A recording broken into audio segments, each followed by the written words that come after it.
Hello, welcome all. So in this video we will discuss fault analysis.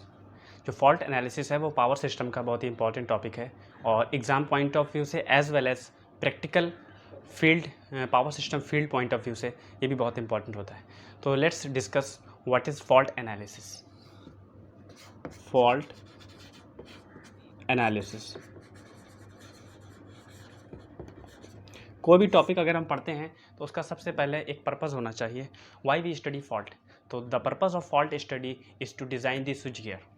तो जो पहला important topic है यानी कि जो इसकी इम्पोर्टेंस है वो पर्पज़ है. The purpose of fault analysis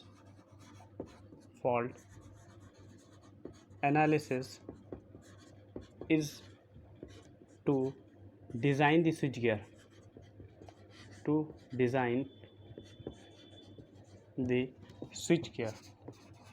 इसका मतलब क्या हुआ देखते हैं.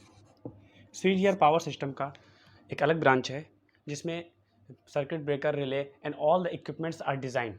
सो इसका जो पर्पज़ है वो इन स्विच गियर को डिज़ाइन करना है. अच्छा, स्विच गियर जो डिज़ाइन करेंगे उनकी रेटिंग्स क्या होगी.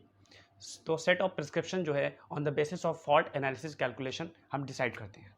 तो ये फॉल्ट एनालिसिस का पर्पज़ हो गया. कोई पूछे वाई वी स्टडी फॉल्ट, तो this is the purpose of fault study. Okay, अब हम देखते हैं नेक्स्ट पॉइंट कि जो ट्रांसमिशन लाइन फॉल्ट होती हैं वो मोस्ट एक्सपोज्ड इन नेचर होती हैं. क्यों? तो जो most common fault is, we can say most common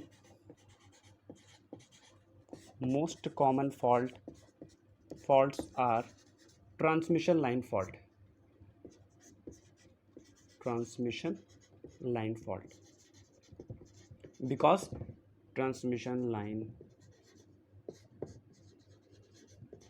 Because they are most exposed to natural phenomena.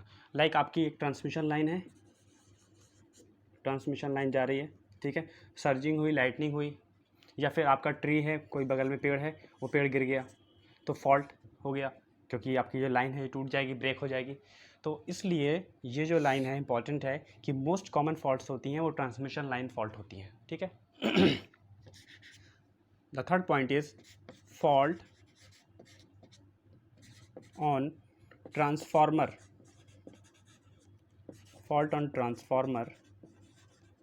Generator, motor. Fault on transformer, generator, motor are less common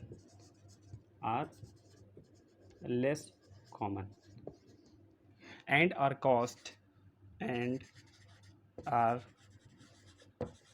caused due to continuous overloading of the equipment. ठीक है. तो जो fault transformer, generator और motor पे जो fault होती है ये लेस कॉमन है as compare to transmission line. Transmission line की जो फॉल्ट है वो मोस्ट कॉमन फॉल्ट है क्योंकि वो most number of natural phenomena की वजह से होती है. ठीक है.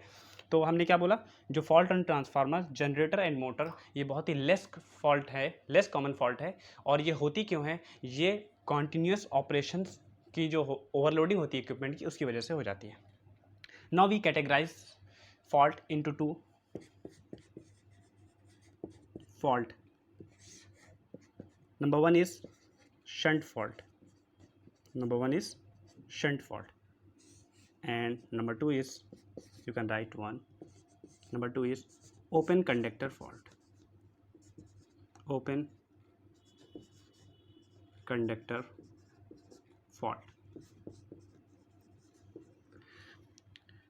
We will study shunt fault. Actually ये दो बहुत ही लेस कॉमन फॉल्ट है और ये हमारे गेट के सिलेबस में भी नहीं है. बट फॉल्ट का जो बेसिक डिवीज़न है ये दो तरीके से होता है, shunt fault and open conductor fault. ठीक है. अब shunt fault further divided as symmetrical fault and this one is unsymmetrical fault analysis. Symmetrical fault and unsymmetrical fault, यानी कि shunt fault is further classified as symmetrical fault and unsymmetrical fault. unsymmetrical fault. ठीक है, unsymmetrical fault and this is symmetrical को मैंने short में लिख दिया है सिमेट्रिकल फॉल्ट। अच्छा, अब अनसिमेट्रिकल और सिमेट्रिकल फॉल्ट क्या होती हैं, वी विल अंडरस्टैंड। ये फर्दर क्लासिफाइड होती हैं सिमेट्रिकल और unsymmetrical fault. Symmetrical fault, unsymmetrical fault, unsymmetrical fault. Symmetrical fault में कौन कौन सी फॉल्ट आती हैं, इसकी जो कंडीशन होती है वो दो कंडीशन होती हैं सिमेट्रिकल फॉल्ट की। फर्स्ट वन इज़ कि जो प्री फॉल्ट सिस्टम होता है वो पोस्ट फॉल्ट सिस्टम के बराबर होता है। यानी कि हम कह सकते हैं कि अगर pre fault system, pre fault, इसका कहने का जो मतलब है वो देखिए, प्री फॉल्ट सिस्टम बैलेंस होता है सिमेट्रिकल फॉल्ट में, क्योंकि जब सिमेट्रिकल फॉल्ट के पहले जो सिस्टम ऑपरेट होगा वो बैलेंस कंडीशन में होगा, तो प्री फॉल्ट सिस्टम भी बैलेंस होता है, प्री फॉल्ट सिस्टम बैलेंस होता है, ठीक है। तो जो पोस्ट फॉल्ट सिस्टम है वो भी बैलेंस होगा in case of symmetrical fault.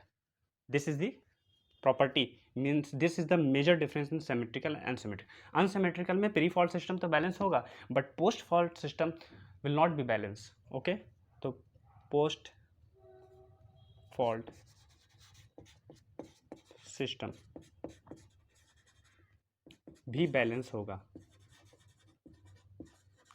यहाँ पे इसका जस्ट उल्टा है, no need to write everything, pre fault system balance but post fault system is not balance, okay.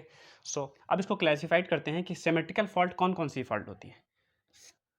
ये हम ट्रांसमिशन लाइन 3 फेज RYB या ABC जो फेज सीक्वेंस होता है, तो सपोज ट्रांसमिशन 3 फेज लाइन है, तो 3 लाइन है, तो ट्रिपल लाइन फॉल्ट जो होता है, ट्रिपल लाइन फॉल्ट यानी कि तीनों से होते हुए ये और ये इससे कनेक्ट हो गए और यहाँ से ये कनेक्ट होगा, तो तीनों लाइंस होते हुए जो ग्राउंड पे आएंगी, यानी कि यू कैन अंडरस्टैंड ना कि एक लाइन ए, लाइन बी, लाइन सी या RYB फेज है, तीनों लाइन जाके शॉर्ट हो रही हैं, यानी कि ट्रिपल लाइन फॉल्ट है। तो ट्रिपल लाइन जो फॉल्ट होता है वो क्या होता है, वो सिमेट्रिकल फॉल्ट की कैटेगरी में आता है। अच्छा, और कौन सा फॉल्ट सिमेट्रिकल फॉल्ट की कैटेगरी में आता है, देखो तीनों लाइन का होना मस्ट है, आगे ग्राउंड कर दो, यानी कि triple line to ground fault, triple line to ground fault is also comes in the category of symmetrical fault, okay। तो ये हमारे दो हो गए, यानी कि तीनों अभी यहाँ थे, तीनों जो लाइन है वो फॉल्ट हो रही हैं, यहाँ पे ग्राउंड नहीं था, ओके। यानी तीन लाइन आपस में टच हो रही हैं, फॉल्ट हो जा रहा है। यहाँ पे क्या होगा triple line to ground fault में, कि तीनों लाइन आपस में टच तो हो रही हैं, साथ में वो ग्राउंड हो जा रही है,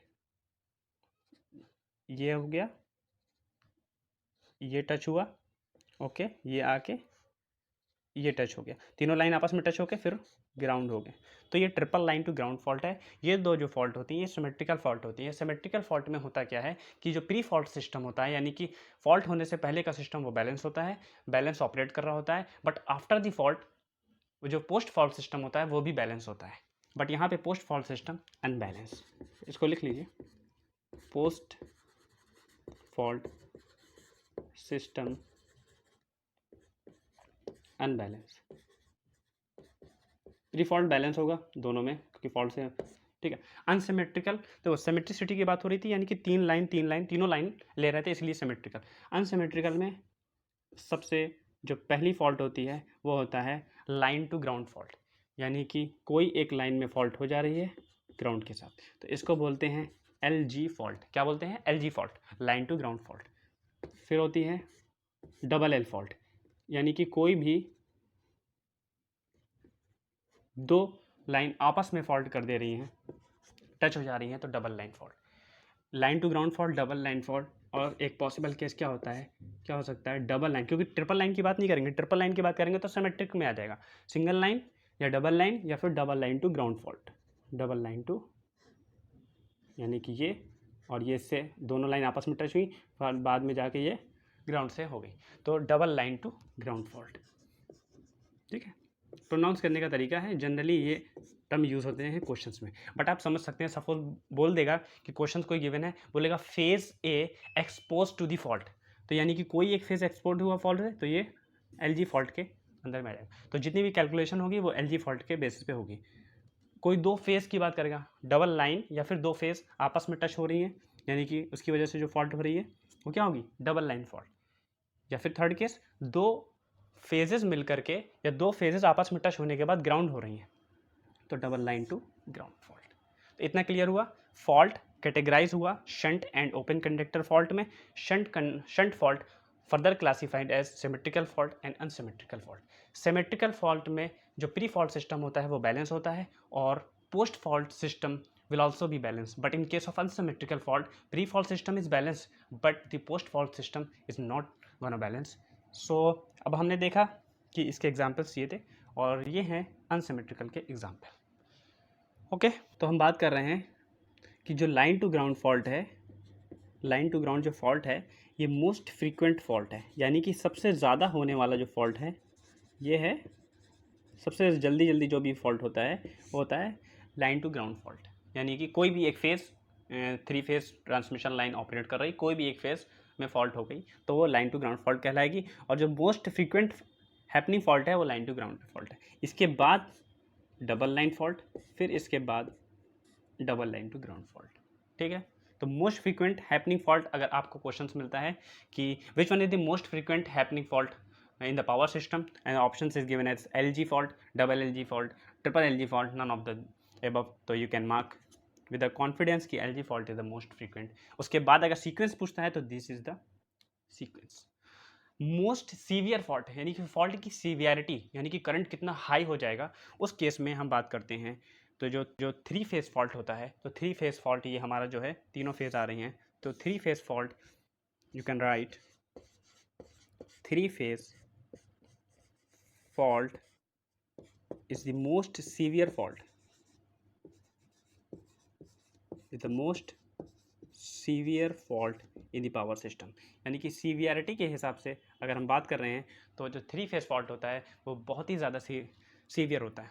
ठीक है, इसके जो मैग्नीट्यूड होती है करंट की बहुत ही हाई होती है। तो ये हमने देखा कि फॉल्ट का पर्पस क्या था, फॉल्ट किस में ज़्यादा है किस में कम है, और फॉल्ट का कैटेगराइजेशन कैसे हुआ है पावर सिस्टम में, shunt fault, open conductor fault we have already discuss, and फिर सिमेट्रिकल और अनसिमेट्रिकल फॉल्ट, फिर इस पे बेस्ड क्वेश्चंस आते हैं गेट पे। ठीक है, इसकी एनालिसिस अभी we will discuss in next class obviously. So अभी हम देखते हैं कि what are the assumptions taken in the fault, what are the assumptions।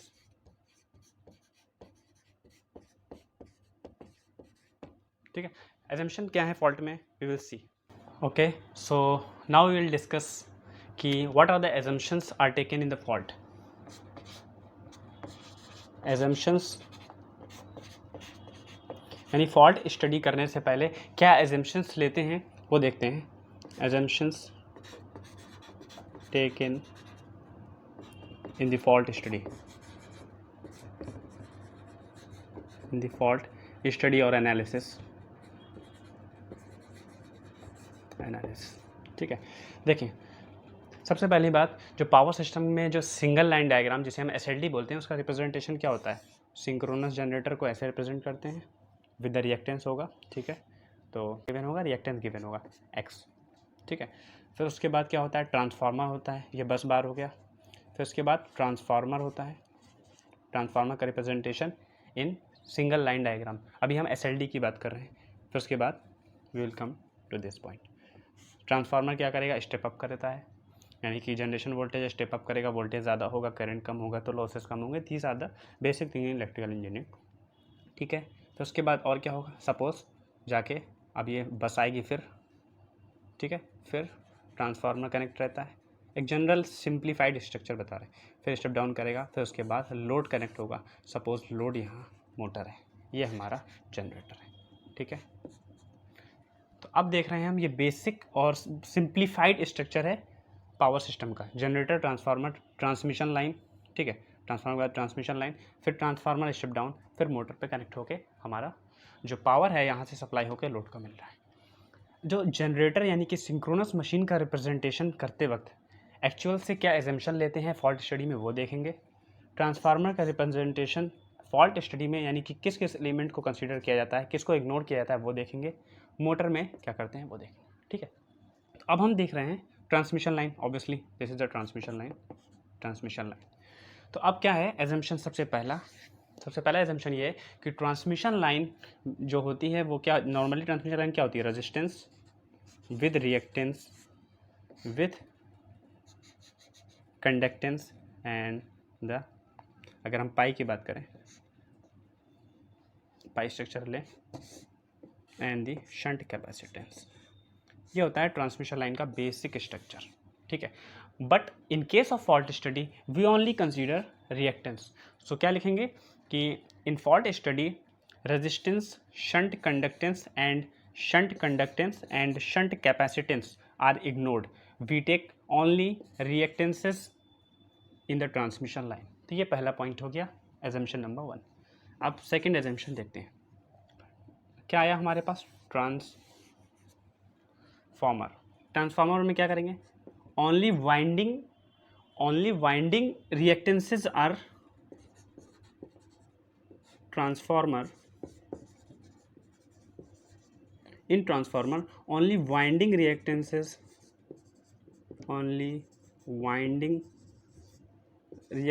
Are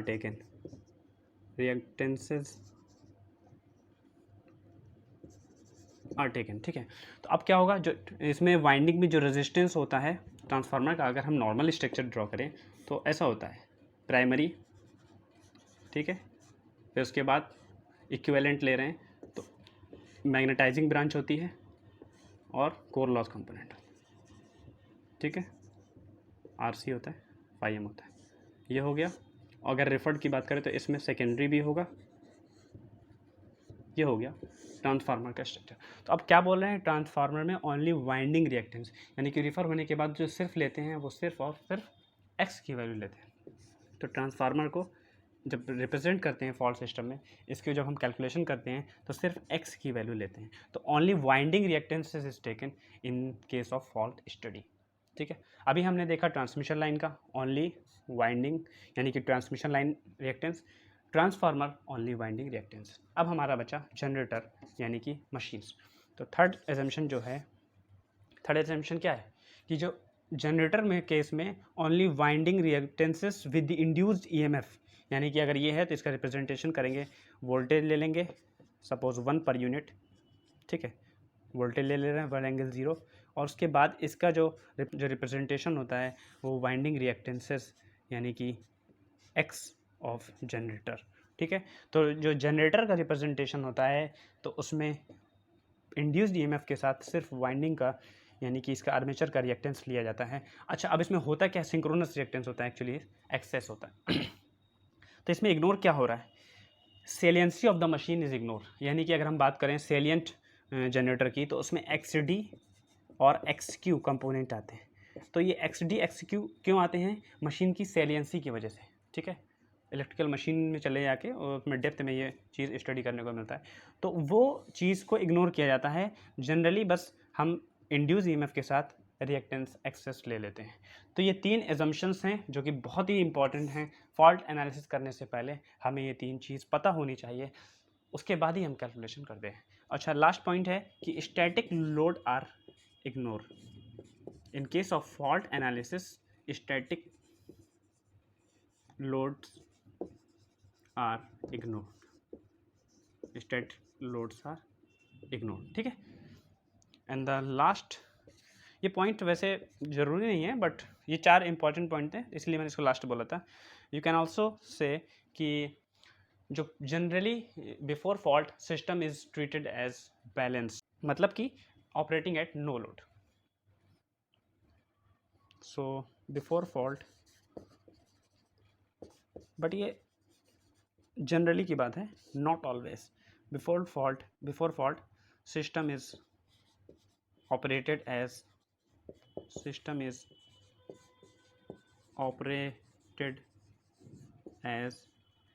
no load condition, ठीक, नो लोड कंडीशन। तो these are the assumptions taken in the fault analysis. फिर से हम देखेंगे, सबसे पहले जो थे हमने इसीलिए आपको बेसिक स्ट्रक्चर बता दिया, अगर आपको ये याद है तो ये सब पॉइंट्स याद है। कैसे, जनरेटर आएगा, ट्रांसफार्मर आएगा, ट्रांसमिशन लाइन आएगी, लोड आएगा। जनरेटर मोटर सेम रिप्रेजेंटेशन होता है, इसलिए मैंने मोटर का अलग से नहीं किया, क्योंकि saliency of the machines ignore की जाती है, सिर्फ इंड्यूस ईएमएफ के साथ रिएक्टेंस आ जाता है, ठीक है। ट्रांसफार्मर में only winding reactance is to be taken, ताकि बाकी चीज़ें जो हैं यानी कि आरसी ब्रांच और फेज शिफ्ट होता है स्टार डेल्टा के केस में, वो चीज़ भी इग्नोर हो जाती है। And the third one is transmission line. हमने देख लिया था कि shunt capacitance and series resistance R ignored, only transmission line reactance is taken. Okay, so we will talk about general properties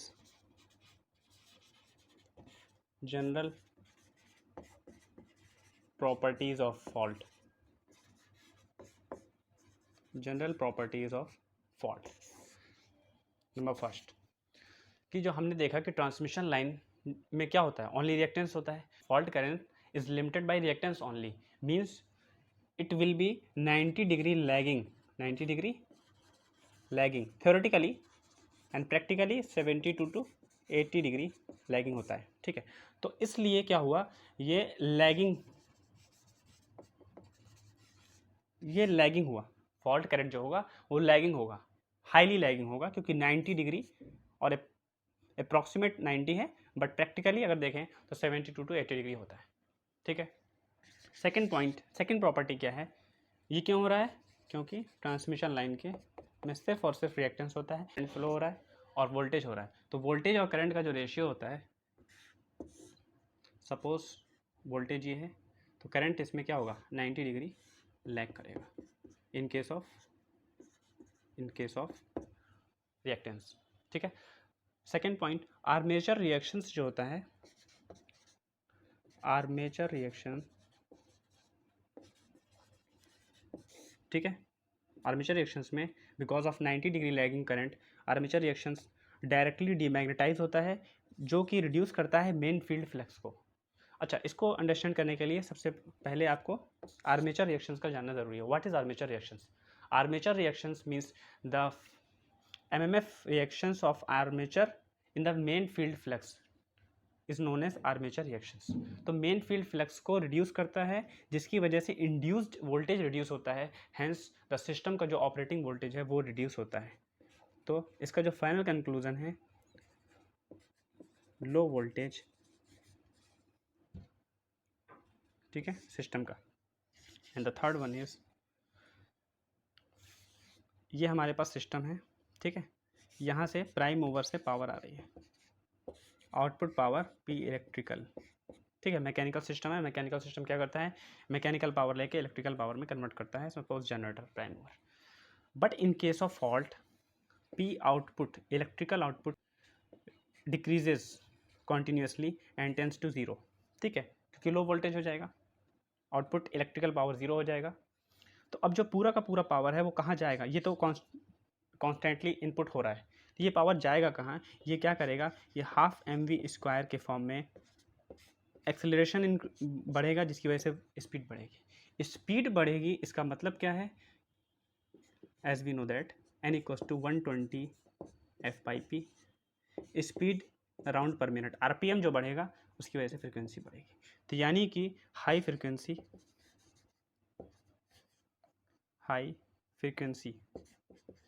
ठीक है,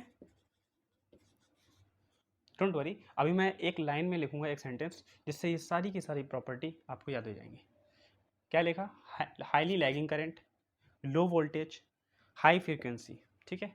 अच्छा, पावर फैक्टर के बारे में अगर बात करते हैं, क्या होगा, पावर फैक्टर लो होगा, ये बात समझ में आ रही है, पावर फैक्टर लो पीएफ होगा ना, कैसे, कॉस फाई होता है पावर फैक्टर, फाई की वैल्यू जितनी ज़्यादा, कॉस फाई की वैल्यू उतनी कम, तो phi is almost 90 degree, cos phi is एकदम लो, ठीक है।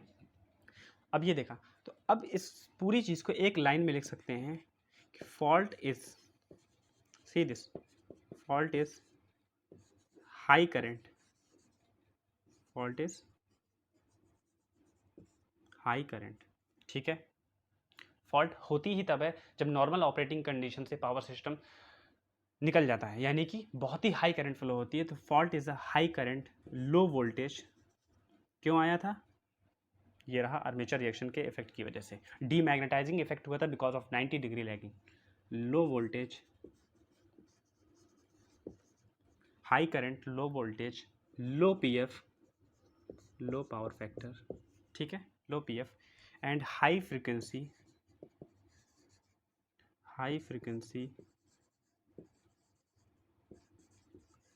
ठीक है. Fault is a high current, low voltage, low power factors, high frequency and highly lagging phenomena and highly lagging phenomena. ठीक है, ये एक सेंटेंस आपको याद हो गया मतलब पहले मैंने एक्सप्लेन किया फिर आपने याद किया. ठीक है, तो ये सेंटेंस अगर आपको समझ में आएगा, कोई बोले फॉल्ट क्या है, सबसे पहले हमने क्या पढ़ा था, what is the purpose of the fault. तो the purpose of fault study is to design the switch gear. What is fault? Fault is a high current, low voltage, low power factor, high frequency and highly lagging phenomena.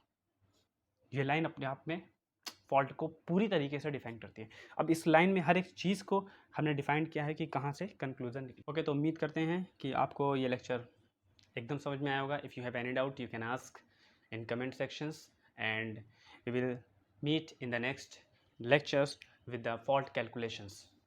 Okay, bye.